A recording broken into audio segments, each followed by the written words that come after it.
บนโซเชียลแชร์คลิปพร้อมข้อความแนะนำเมื่อเจอช้างว่ากันว่าเจ้าหน้าที่ป่าไม้ให้อยู่เฉยๆไม่ขับหนีไม่บีบแตรช้างจะตกใจ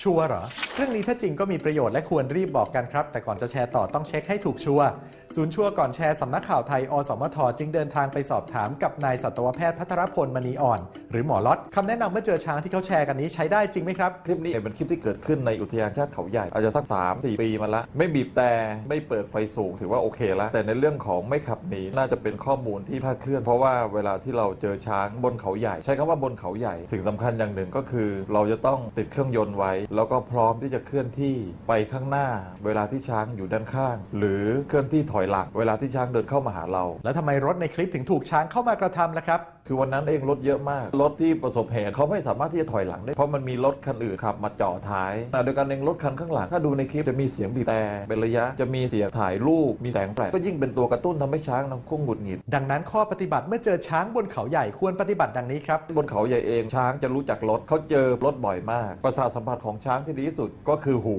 2ก็คือการวัดแรงสั่นสะเทือน3ก็คือจมูกส่วนในเรื่องของสายตาแย่ที่สุดเพราะฉะนั้นเวลาที่เราเจอช้างการติดเครื่องยนต์ไว้จะทำให้ช้างได้ยินเสียงเครื่องยนต์เขาก็จะรู้ว่าคือรถยนต์แต่ถ้าเกิดเราดับเครื่องยนต์เขาไม่รู้วัตถุข้างหน้าคืออะไรเพราะสายตาเขาไม่ดีเขาก็จะเดินเข้ามาหารถแล้วก็ใช้ประสาทสัมผัสโดยการใช้งวงใช้ตัวไปสัมผัสไปแตะแรงต่างซึ่งบางครั้งช้างไม่ได้กระทืบรถอย่างที่เราเข้าใจกันแต่ด้วยพละกำลังอย่าบีบแต่เพราะช้างเนี่ยเป็นสัตว์ที่สื่อสารด้วยคลื่นความถี่ต่ำการบีบแตรที่เป็นความถี่สูงๆทำให้ช้างตกใจแล้วช้างก็จะหงุดหงิดได้ง่ายผู้คนจะคิดว่าช้างตกมันน่ากลัวแต่อย่าลืมนะครับว่าช้างตกมันไม่ได้น่ากลัวเท่าช้างตกใจเพราะถ้าช้างตกใจมันเกิดขึ้นได้ทุกเวลาแล้วมันจะเป็นพฤติกรรมที่เราไม่สามารถควบคุมอะไรได้เพราะฉะนั้นเวลาเจอช้างอย่าทำให้ช้างตกใจส่วนในเรื่องการเปิดแสงไฟมันก็สะท้อนที่ดวงตาช้างก็อาจจะทำให้ช้างหงุดหงิดได้แล้วถ้าดูจากสถิติเราจะพบว่ารถสีบลอนด์จะเป็นสีรถที่ช้างเนี่ยมากระทำมากที่สุดซึ่งมันมีสาเหตุมาจากแสงสะท้อนจากแสงไฟรถยนต์หรือแสงสะท้อนจากแสงแดดที่สะท้อนเข้าตาช้างเมื่อเจอช้างมาตัวเดียวหรือมาเป็นฝูงควรปฏิบัติตัวยังไงล่ะครับพื้นฐานก็คือเว้นระยะห่างอย่างน้อย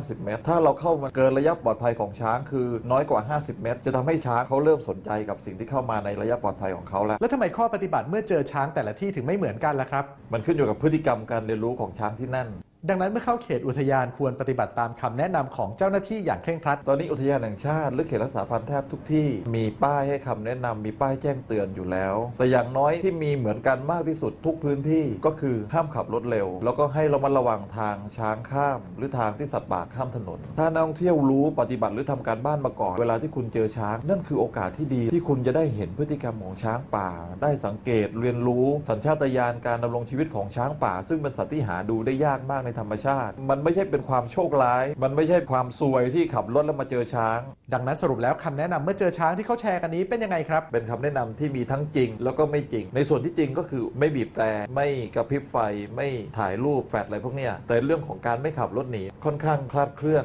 ควรจะแชร์แล้วก็แนะนำข้อเท็จจริงไปด้วยเมื่อเข้าเขตอุทยานควรปฏิบัติตามคำแนะนำอย่างเคร่งครัดเพื่อความปลอดภัยของตัวเองและสัตว์ป่านะครับยังมีอีกหลายเรื่องน่าสงสัยบนสังคมออนไลน์หากได้รับอะไรมาอย่าเพิ่งแชร์ต่อร่วมตรวจสอบไปด้วยกันกับชัวร์ก่อนแชร์ต้องดูสนับสนุนโดยกองทุนพัฒนาสื่อปลอดภัยและสร้างสรรค์